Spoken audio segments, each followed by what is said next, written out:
Sean todos bienvenidos nuevamente a este programa Más Católico que Ayer, en donde estamos con el Padre llevando a cabo diversos temas para enseñarle al pueblo católico lo más básico de nuestra fe católica, valga la redundancia.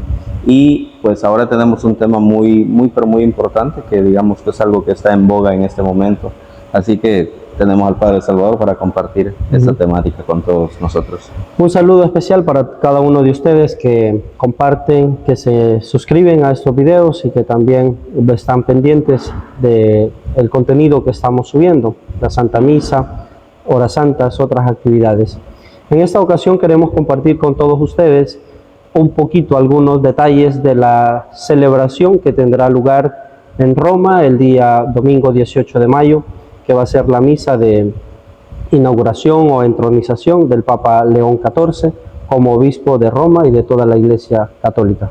Así es, así que vamos a estar pendientes de esta misa que se estará llevando a cabo este próximo domingo.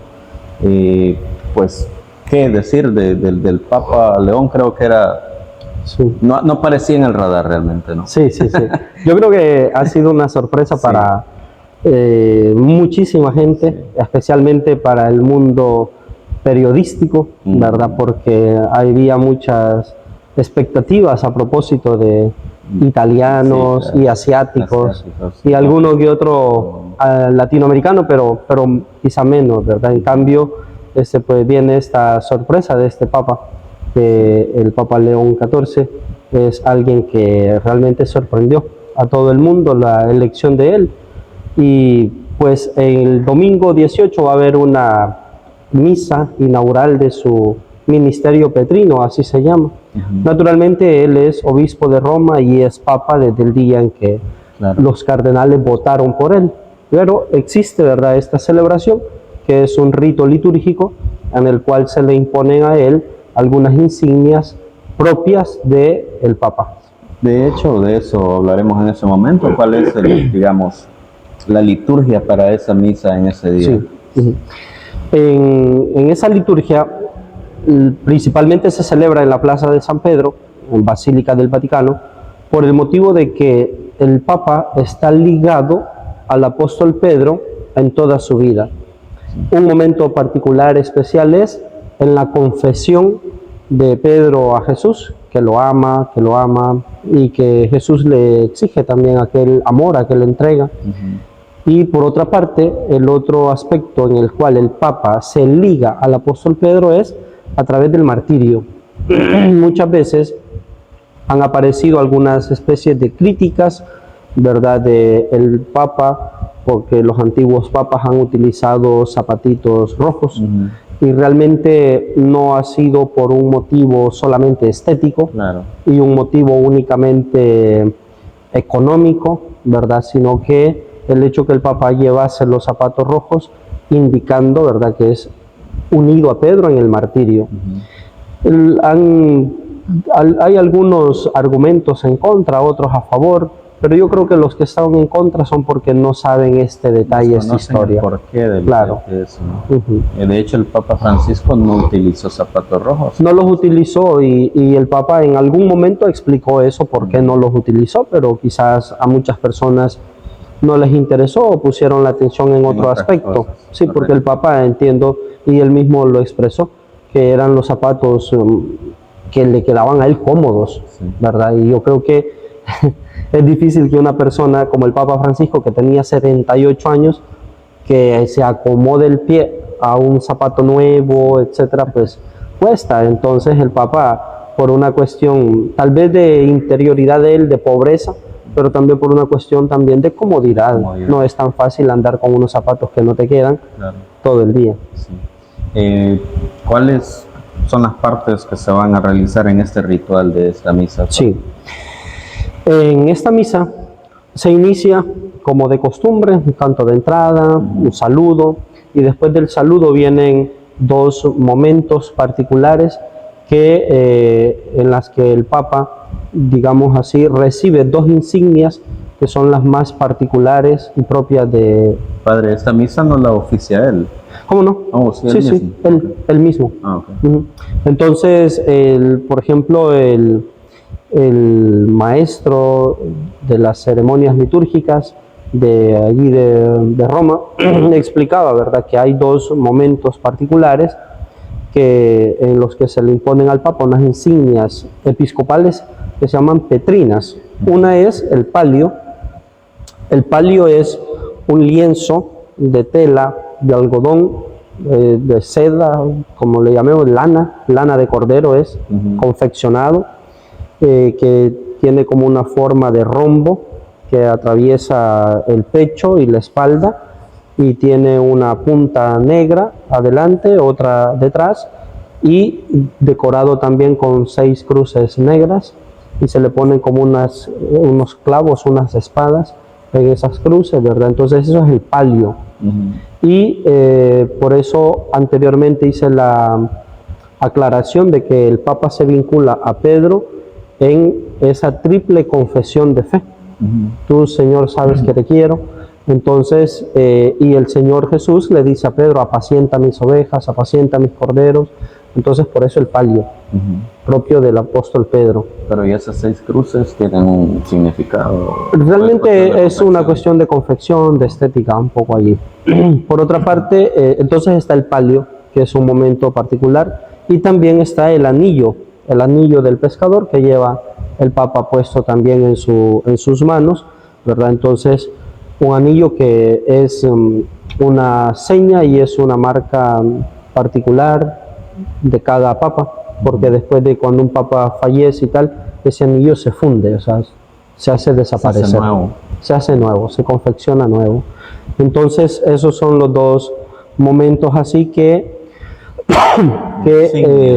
manifiestan, ¿verdad?, digamos así, las insignias petrinas. Padre, ¿por qué no se hizo más antes de esa misa? Por el motivo que esa misa requiere de una logística muy grande, por varios motivos. Primero, porque el palio había que confeccionarlo, ¿verdad? Y el Papa lo eligieron jueves 8, para el domingo eran 2 días apenas, ¿verdad? Entonces, bien difícil. En esta semana pudieron hacerlo, pero entre semana es más difícil por el tema del trabajo de mucha gente.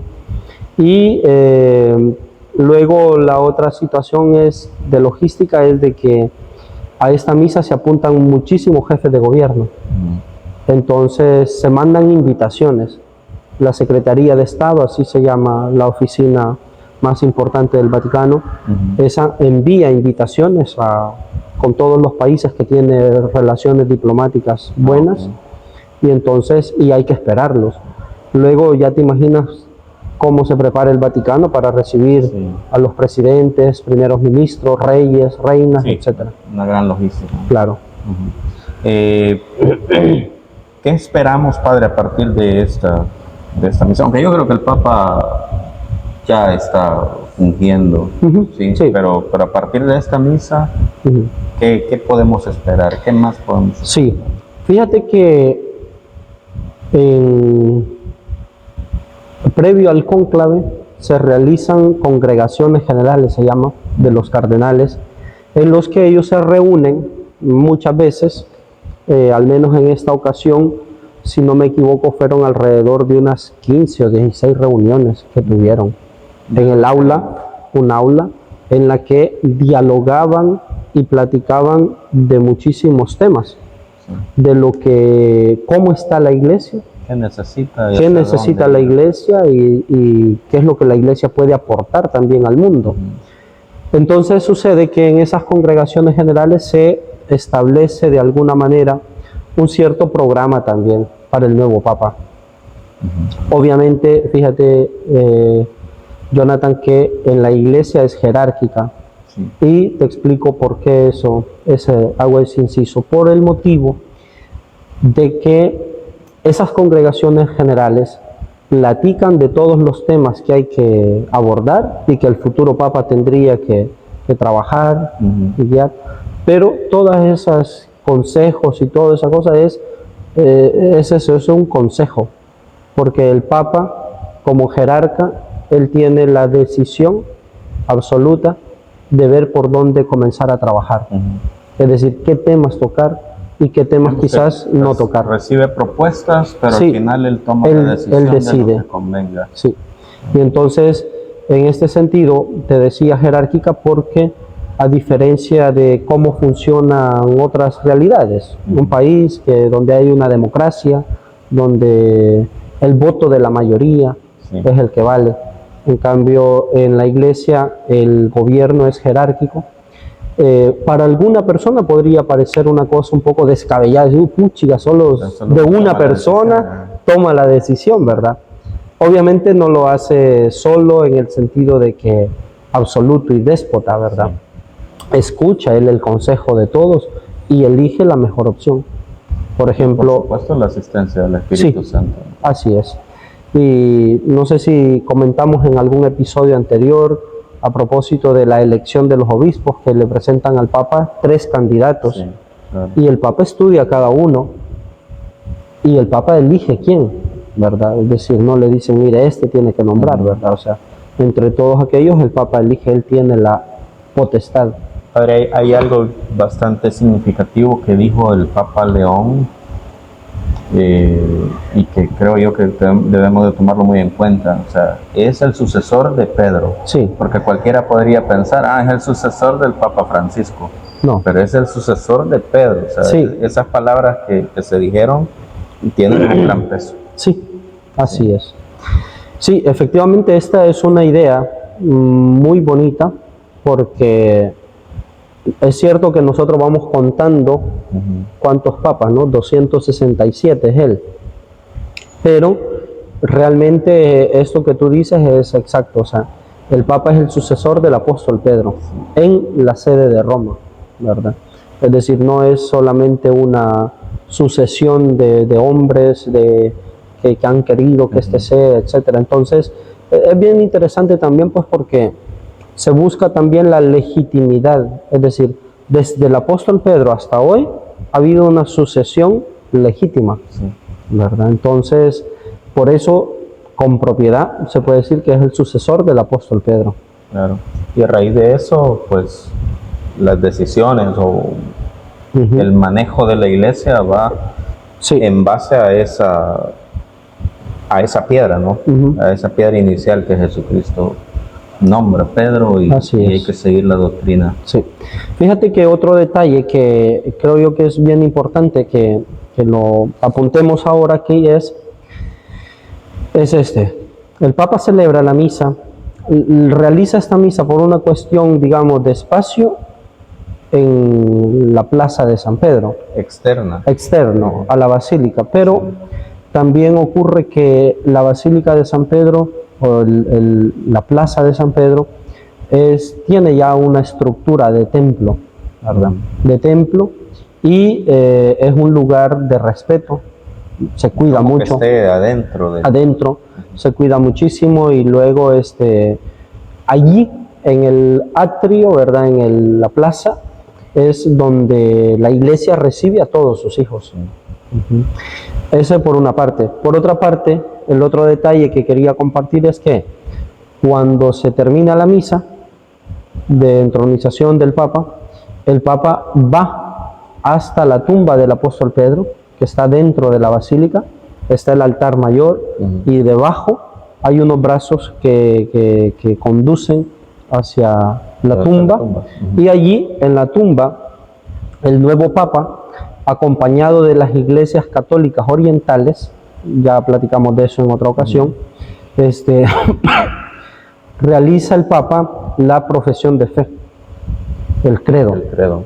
Sí, reza el credo, ora unos instantes, ¿verdad? Y ese credo que el Papa reza allí, pues esa es la fe que él tiene que confesar, defender con su vida y también transmitirla a los demás. En atención siempre a lo que dice el Señor, confirma a tus hermanos en la fe. Entonces, esa misa del domingo a las 10 de la mañana en Roma es una misa muy preciosa porque es como estar viviendo el Evangelio. Es muy preciosa esa. Entonces tiene esos dos detalles. Padre, creo yo que muchos otros canales han hablado e incluso el mismo Papa ha dado la explicación del nombre que escogió para su pontificado. tiene un gran significado esto, Sí, ¿no? sí, el Papa explicó un poco esta decisión suya de ponerse ese nombre, León, por el motivo de que él tiene como proyecto continuar evangelizando y viendo las realidades sociales del mundo actual, y el Papa León XIII fue un pionero de la doctrina social de la Iglesia. Doctrina social de la Iglesia quiere decir que la Iglesia ilumina las realidades de este mundo a partir del Evangelio, la economía, el trabajo y la familia. Son las tres áreas en las que se desarrolla una persona: Sí. economía, trabajo y familia. Entonces, la doctrina social de la Iglesia quiere decir que el Evangelio ilumina esas realidades de la sociedad. Por otra parte, el Papa León XIV utiliza o se remonta también al Papa León XIII por el motivo de que en el año 1900 y quizá unos años antes surgió en Europa un movimiento cultural filosófico llamado modernismo. Y el modernismo es como la conclusión de distintos movimientos sociales bien importantes: Revolución Industrial, Revolución Francesa y surgimiento de nuevas tecnologías. Había un movimiento filosófico muy fuerte, el tema de la Ilustración se llamaba.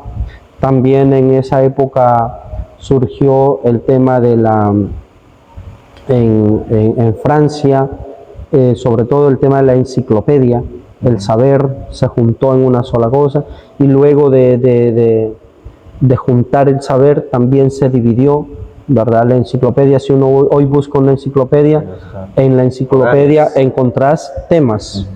Entonces, ese movimiento de educación y enciclopédico fue muy importante para el mundo moderno.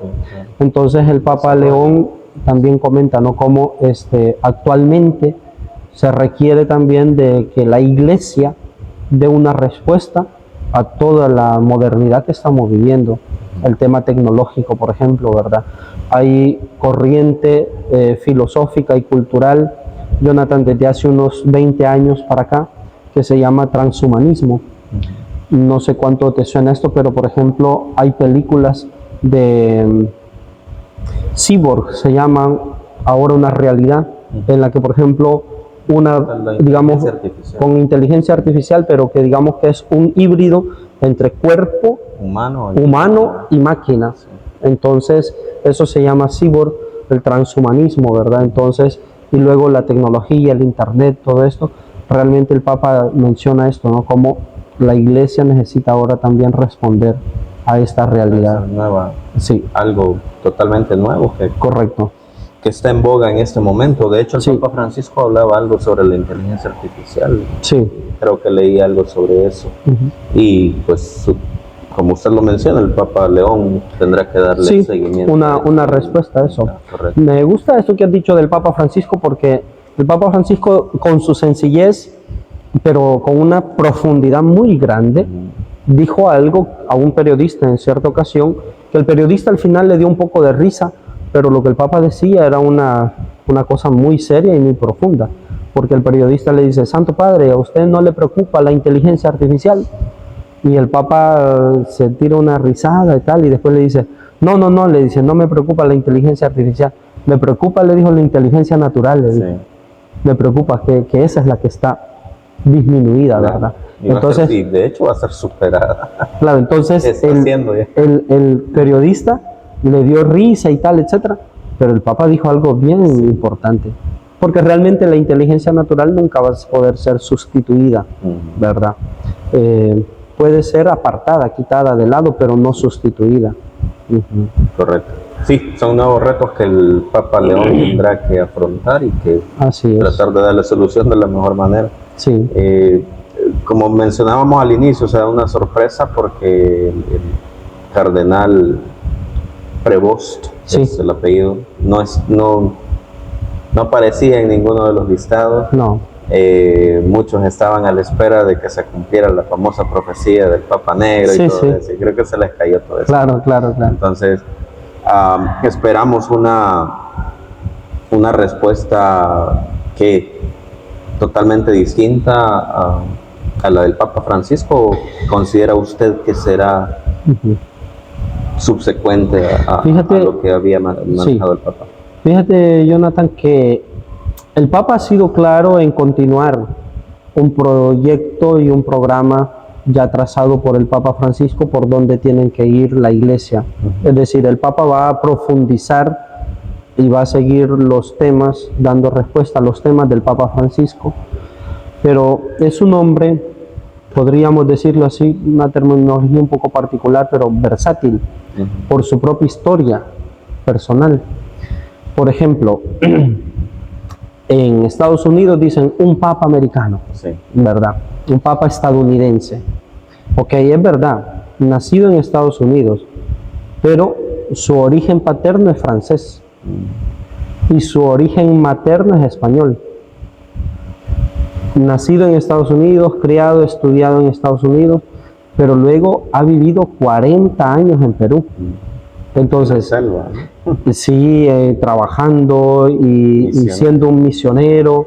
Son muy famosas las fotos que andan circulando, ¿verdad? Como es una persona, el Papa parece un campesino nuestro. Entonces, a ningún periodista se le ocurrió, realmente no se le podía ocurrir porque es el Espíritu Santo el Claro. que tenía que inspirar esto, ¿verdad?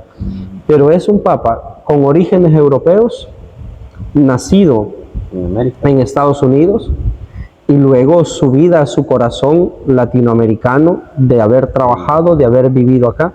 O sea, por eso digo que es una persona versátil en ese sentido, ¿verdad? Muy completa, desde un punto de vista, digamos, solamente preparado por Dios, ¿verdad? Porque él puede tener aquella sensibilidad europea de sus padres, de cultura, de educación, de fineza en el arte, música, de estudio. Puede tener también él esa capacidad de ambición y de fuerza que tiene Estados Unidos como primera potencia, pero también puede tener el Papa León esa capacidad de abajarse y de estar con la gente más sencilla a partir de su experiencia en Latinoamérica. Sí. Realmente, no sé si a muchas personas les pasará, pero personalmente lo siento bastante latinoamericano también, ¿verdad? Al ver sus gestos, sus palabras, al ver cómo se mueve. Ha vivido más en Latinoamérica que... Sí, claro. Sí. Nacido en el 68, me parece. No, nacido en el 55.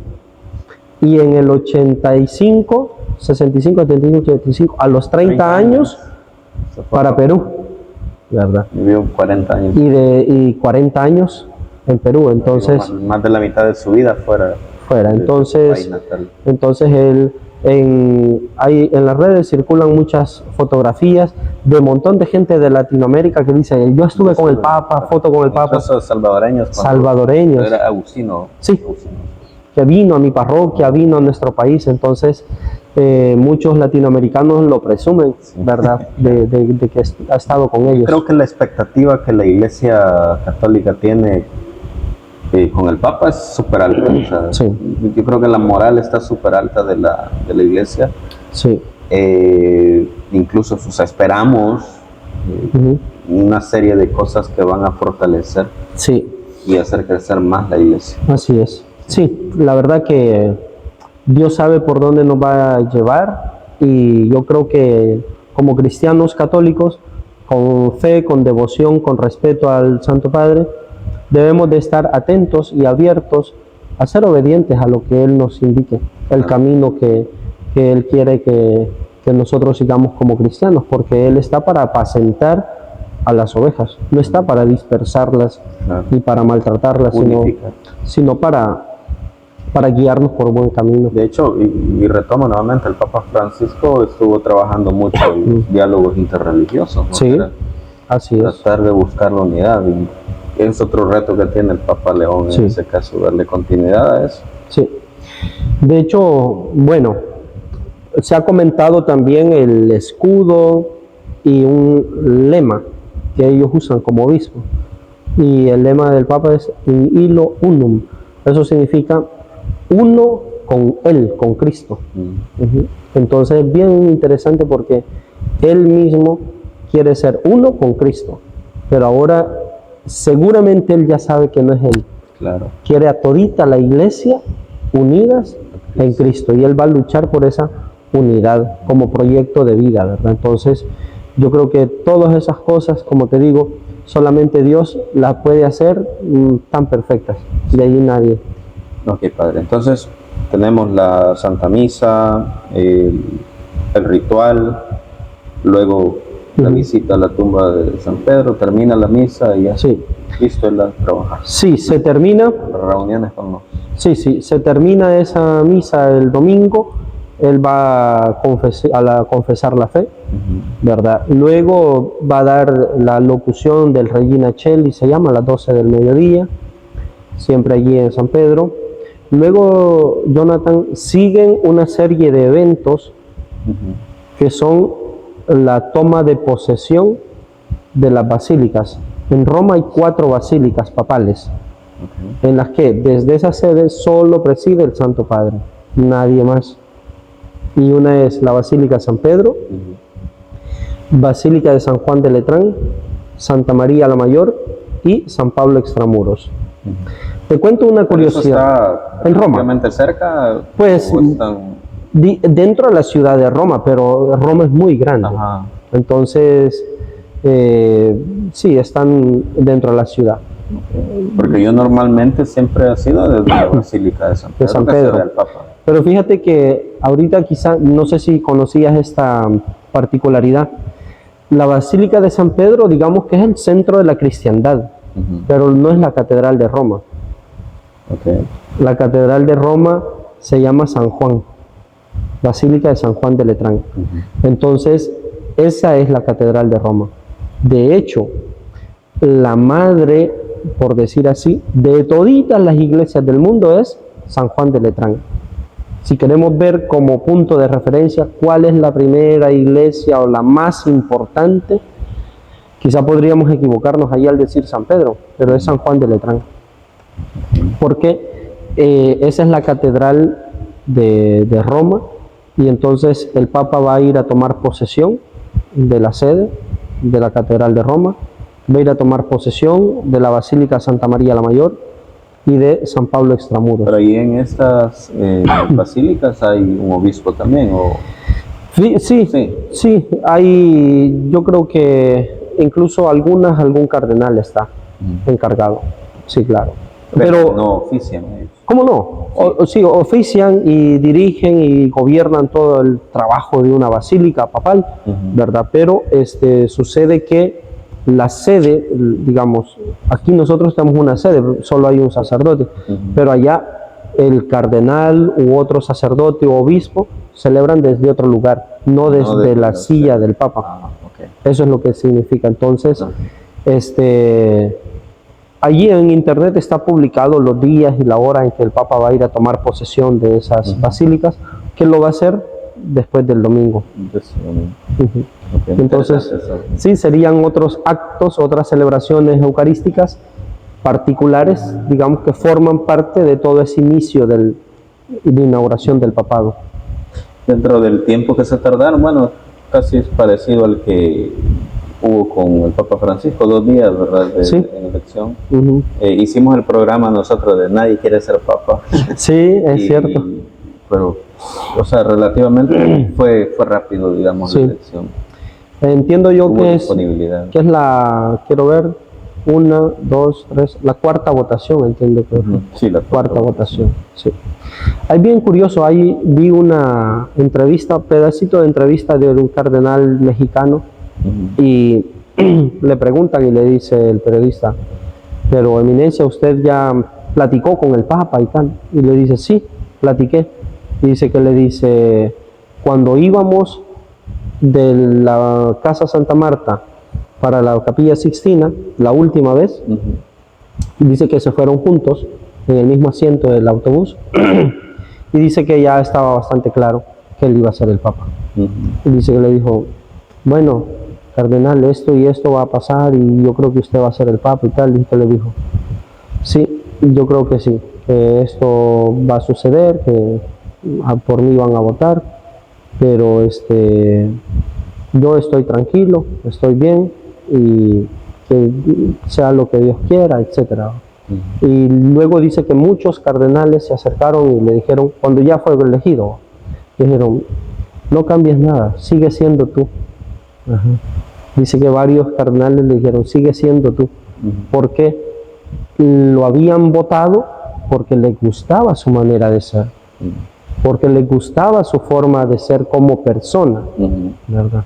Y una de las características que yo creo que es bastante, o al menos a la que debería que ponerle cuidado, es que dicen que él es una persona que dicen que tiene una capacidad enorme para escuchar, pero muy atinada y una capacidad muy grande de escucha. Y entonces dicen que cuando él está en una reunión, él está oyendo. Dicen que cuando él va a hablar, todo el mundo está pendiente porque saben que va a decir algo atinado, porque ya supo escuchar. Entonces, eso varios cardenales lo han comentado.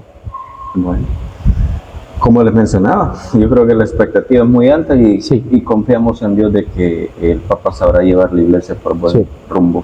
Así es. ¿Algo más que agregar, Padre, para ir cerrando el tema?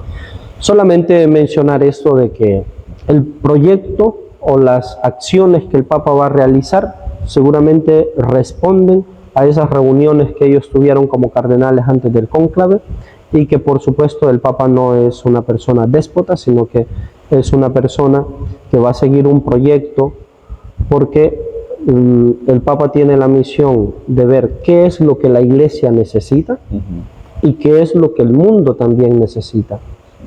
Y por otra parte, pues no podemos dudar de que la asistencia del Espíritu Santo va a estar siempre.